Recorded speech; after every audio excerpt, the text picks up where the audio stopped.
30শে June এই দিন শনিদেব তার অবস্থার পরিবর্তন করবেন, আর ঠিক এই অবস্থাতেই সে 15ই নভেম্বর পর্যন্ত থাকবে।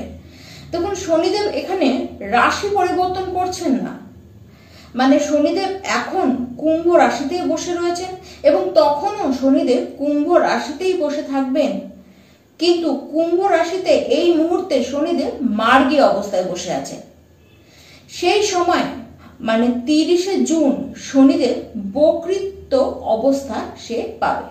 এখন এই মুহূর্তে শনিদেব কুম্ভ রাশিতে পূর্ব ভাদ্রপদ নক্ষত্রের মধ্যে বসে রয়েছেন। এই নক্ষত্রের মধ্যেই সে 30শে জুন 25 ডিগ্রি অবস্থায় যখন যাবেন তখন সে বক্রী হবেন। এবার 4 অক্টোবরের দিন সে নক্ষত্র পরিবর্তন করবেন, সে শতভিষা নক্ষত্রের মধ্যে প্রবেশ করবে এবং 18 ডিগ্রিতে শনিদেব এখানেই 15ই নভেম্বর সে বক্রী ছেড়ে আবার মার্গী হবেন। ঠিক এই অবস্থার মধ্যে দিয়ে মানে 30শে জুন থেকে 15ই নভেম্বর পর্যন্ত শনিদেব ঠিক এই অবস্থার মধ্যে দিয়ে কিন্তু গোচর করবেন। এবার আমরা সোজাসুজি রাশিতে চলে আসি যে এই যে শনিদেব মার্গী থেকে বক্রী হচ্ছেন, তার ফলে প্রত্যেকটি রাশি তারা কিরকম রেজাল্ট পাবেন। এই বছরই মানে শনিদেব কুম্ভ রাশিতে এই লাস্ট বার বক্রী হতে চলেছেন। এবার শনিদেব 2025-এ সে রাশি পরিবর্তন করবেন, মানে শনিদেব কুম্ভ ছেড়ে মীন রাশিতে গিয়ে প্রবেশ করবেন। তাহলে কুম্ভ রাশিতে এটি হচ্ছে শনিদেবের লাস্ট বক্রী অবস্থান। এবার আমরা প্রত্যেকটি রাশি অনুযায়ী জানবো যে প্রত্যেকটি রাশির ব্যক্তিরা আপনারা এই যে বক্রী শনির কাছ থেকে কি কি রেজাল্ট আপনারা পাবেন।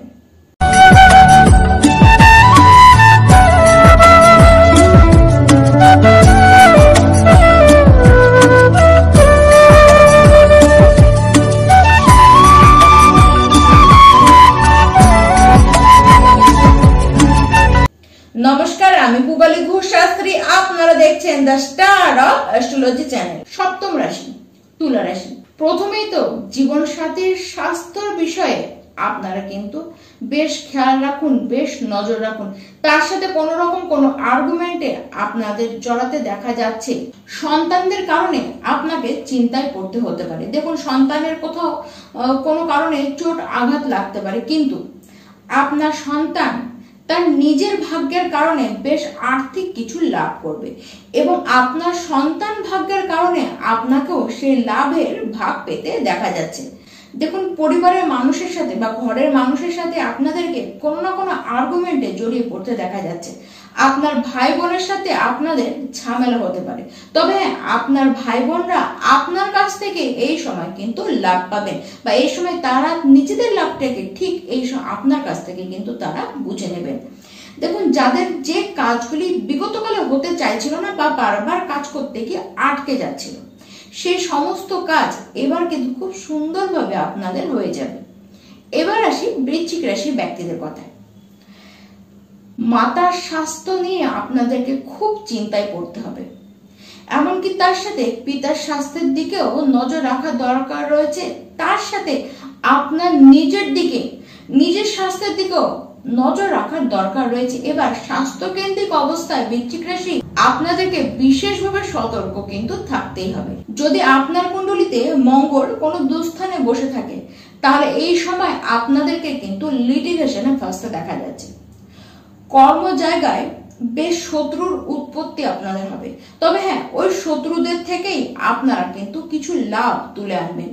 কোনো না কোনো কেউ আপনার লাইফ থেকে এই সময় কিন্তু সে চলে যেতে পারে। কিছু নিচু টাইপের কাজ থেকে আপনারা বেশ ভালো ধন ইনকাম করতে পারবেন, মানে সেই ক্ষেত্রে বেশ ভালো ধন যোগ আপনাদের দেখা যাচ্ছে।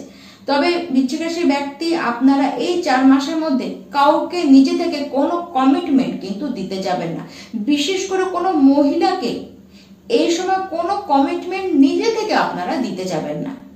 এবার ধনুরাশির ব্যক্তি, আপনাদের যে ছোট সন্তান রয়েছে তার দিকে এই সময় আপনারা একটু বিশেষ খেয়াল রাখুন। দেখুন, ভাগ্য খুব ফ্লাকচুয়েট আপনাদের করবে। তার সাথে নিজেদের যে গর্ভস্থ সন্তান রয়েছে, মানে আপনারা যারা যারা কনসেপ্ট করে আছেন তাদের যে গর্ভস্থ সন্তান রয়েছে, আপনারা তার দিকেও এই সময় একটু বিশেষ খেয়াল রাখুন। আপনারা নিজেরা সাবধানে চলাফেরা করুন। দেখুন, ভাগ্যের দ্বারা লাভ আপনারা পাবেন, অবশ্যই সেটি আর্থিক লাভ আপনারা পাবেন, কিন্তু তার সাথে খরচও আপনাদের বাড়বে। বিশেষ করে সেই খরচটি আপনাদের হবে সন্তানদের জন্য। এই 4 মাসের মধ্যে আপনাদের সন্তানের কারণে খরচ কিন্তু হতে দেখা যাচ্ছে। দেখুন, এই সময় এই 4 মাসে আপনারা কোথাও নিজের সন্তানের সাথে যাত্রা করবেন না। যদি যেতেই হয়, একান্তই যদি যেতে হয়, তাহলে আপনাদের সাথে আদার্স কাউকে নিয়ে নিন। যদি সম্ভব হয় তাহলে এই সময় আপনারা একত্রে কোথাও যাত্রা করবেন না। আর বিশেষ করে সাবধান থাকুন যখন আপনি নিজে রোডে গাড়ি চালাচ্ছেন। ভাই বোনদের সাথে আপনাদের বিবাদে জড়াতে দেখা যাচ্ছে, তাই এই দিক থেকেও আপনারা নিজেদেরকে কন্ট্রোলে রাখবার চেষ্টা করুন। এবার মকর রাশি। ধন লাভ তো আপনাদের হবেই, মাতার স্বাস্থ্য নিয়েও আপনাদের চিন্তা বাড়বে, তবে মাতার দিক থেকে আর্থিক কিছু লাভ আপনারা পাবেন। এই 4 মাসের মধ্যে আপনারা মাতার প্রপার্টি নিয়ে বা মাতার প্রপার্টি থেকে বেশ কিছু লাভ আপনারা কিন্তু পাবেন, তবে হ্যাঁ, ব্যয় আপনাদের হবে, আর সেই ব্যয়টি হবে সন্তানদের ওপরেই। সন্তানের কারণেই আপনাদের অর্থ ব্যয় হতে দেখা যাচ্ছে। সন্তানদের কারণে কিছু চিন্তা আপনাদের হতে পারে, কিন্তু যাই হোক না কেন, অর্থের বিষয়ে কোন রকমের কোনো টেনশন আপনাদের অন্তত মকর রাশি নিতে হবে না। মন অশান্ত থাকবে, ভ্রমণও আপনাদের হবে। দেখুন, যারা চাইছেন, প্ল্যানিং করছেন সন্তান নেবার জন্য, তাদেরকে বলবো এই সময়টি 30শে জুন থেকে 15ই নভেম্বর পর্যন্ত এই যে সময়টি, এই 4টি মাস আপনারা অন্তত থেমে যান। এবার একাদশ রাশি, কুম্ভ রাশি। দেখুন, মানসিকভাবে আপনারা খুব অশান্তিতে থাকবেন, আর ঠিক সেই কারণের জন্য ভুল ভ্রান্তি আপনাদের থেকে কিন্তু হতে পারে, মানে ভুল ভ্রান্তি কিছু সিদ্ধান্ত আপনারা নিয়ে ফেলতে পারেন। জীবন সাথীর সাথেও ঝামেলা হতে দেখা যাচ্ছে। কারো কারো ক্ষেত্রে কিন্তু জীবন সাথীর সাথে এমন ঝামেলা হবে যেটি কোর্ট পর্যন্ত আপনাদেরকে নিয়ে যেতে পারে। এই 4টি মাস আপনারা শান্ত থাকুন। 4 মাস আপনারা ধৈর্য ভালো মতো কিন্তু রাখুন। দেখুন, আর্থিক লাভ হবে, বা বলতে গেলে নতুন নতুন কিছু চান্স, নতুন নতুন কিছু অপরচুনিটি আপনাদের হাতে আসবে, এবং সেটিকে ধরে আপনারা কি করে আর্থিক লাভ আনবেন সেটি আপনাদেরকে এই সময় কিন্তু দেখতে হবে। তবে হ্যাঁ, না জবে না ব্যবসায় কোনো পরিবর্তন এই 4 মাসের মধ্যে কুম্ভ রাশির ব্যক্তি আপনারা করতে যাবেন না। এবার অন্তিম রাশি, মীন রাশির ব্যক্তি আপনারা। আপনাদের কুণ্ডলিতে যদি মঙ্গল কোনোভাবে 6 হাউসকে কোনোভাবে যদি প্রভাবিত করে দেয়, তাহলে এই সময় অবধারিত আপনারা কোনো না কোনো লিটিগেশনের মধ্যে ফেসে যেতে পারেন। আর যাই হয়ে যাক, কোনোভাবেই এই সময় আপনারা কোনো লোনের চক্করে পড়বেন না। বংশের কেউ এই সময় সে বাড়ি ছেড়ে চলে যেতে পারে। পৈতৃক সম্পত্তি নিয়ে কোনো না কোনো বিবাদ, কোনো না কোনো ঝামেলা আপনাদের দেখতে হতে পারে, বা আপনার যে পিতা বা আপনার যে দাদু, পিতার পিতা, সে যেখানে থাকতেন সেইখানে আপনাদেরকে যেতে হতে পারে। আপনার কুণ্ডলিতে এই সময় শত্রু দমন তো দারুণ যোগ তৈরি হয়ে রয়েছে, কিন্তু আপনার যারা শত্রুরা রয়েছেন তারা কিন্তু আপনাদের বিরুদ্ধে একদম তৈরি বসে আছেন। পরাক্রমে তারা ধন লাভ হবে, পৈতৃক সম্পত্তি থেকে আপনাদের লাভ হবে, তবে পৈতৃক সম্পত্তি থেকে যে প্রপার্টি আপনারা পাবেন সেটি আইনি ঝামেলা, আইনি বিবাদের মধ্যে দিয়েই আপনাদেরকে পেতে হবে। কোনো পুরনো কোর্ট কেস যদি আপনাদের উপরে চেপে থেকে থাকে, তাহলে এই সময় এসে সেটি মিটবে। তেমন চোট আঘাত লাগবার যোগ রয়েছে, তাই একটু সাবধান থাকুন। রাস্তাঘাটে গাড়ি ঘোড়া আপনারা একটুখানি বুঝে চালান। কার্যক্ষেত্রেও কিছু সমস্যা আপনাদেরকে দেখতে হতে পারে।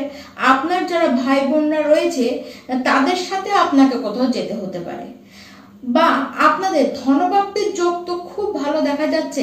দেখুন, এই 4 মাসের মধ্যেই আপনাদের ধনপ্রাপ্তি কিন্তু যেখান থেকেই হোক হবেই। এবার প্রত্যেকটি রাশি, যে কটি রাশির, প্রত্যেকটি রাশির যে আমি সমস্ত কথা জানালাম, এবার আমার তো জানা নেই যে আপনার নিজস্ব কুণ্ডলিতে শনিদেবের অবস্থান কিরকম রয়েছে, বা আপনার নিজস্ব যদি জানা থেকে থাকে তার উপায় যদি আপনি নিজে থেকে আলাদাভাবে করে থাকেন সেই বিষয়টি আলাদা। কিন্তু পার্টিকুলার কোনো রাশি ভিত্তিক নয়। আজকে সবার জন্য শনিদেব যদি কুণ্ডলিতে খুব খারাপ অবস্থায় থেকে থাকে এবং তার জন্য আপনাকে জীবনে যদি প্রচন্ড সংঘর্ষ করতে হয়, বা ইভেন এই সময় যদি এই 4 মাসের মধ্যে যদি আপনি দেখেন যে আপনার সংঘর্ষের মাত্রা বাড়ছে, তাহলে সেই সমস্ত রাশির উদ্দেশ্যে, সেই সমস্ত রাশির ব্যক্তিদের উদ্দেশ্যে আমি একটি উপায় জানাবো, এবং সেই উপায়টি অনবদ্য হবে। আপনারা যদি করেন তাহলে এই একটি উপায়ে আপনার দীর্ঘদিনের যে সংঘর্ষ দেখছিলেন তার অবসান করতে দেখবেন। কি করবেন? কোনো মানুষ যে আপনার অচেনা, আপনি যাকে চেনেন না, হয়তো সে অভাবী মানুষ যে মৃত্যুবরণ করেছে, কিন্তু তার দাহ সংস্কার করবার জন্য তার পরিবারের কাছে সেরকম অর্থ নেই, সেই ব্যক্তির সে যে মৃত্যুবরণ করেছে তাকে আপনারা সাহায্য করুন, মানে তার পরিবারকে আপনারা সাহায্য করুন, বা তাকে দাহ করতে আপনারা সাহায্য করুন।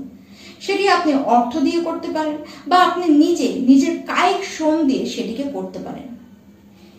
কেবল আপনারা অভাবী মানুষের, এরকম যে অভাবী মানুষ রয়েছে তাকে আপনারা মৃত্যু পথে গতি পাওয়ার জন্য সাহায্য করে দিন। এই একটা মাত্র উপায় দীর্ঘদিনের চলে আসা সংঘর্ষ থেকে আপনাকে মুক্তি দিয়েই যাবে। নমস্কার।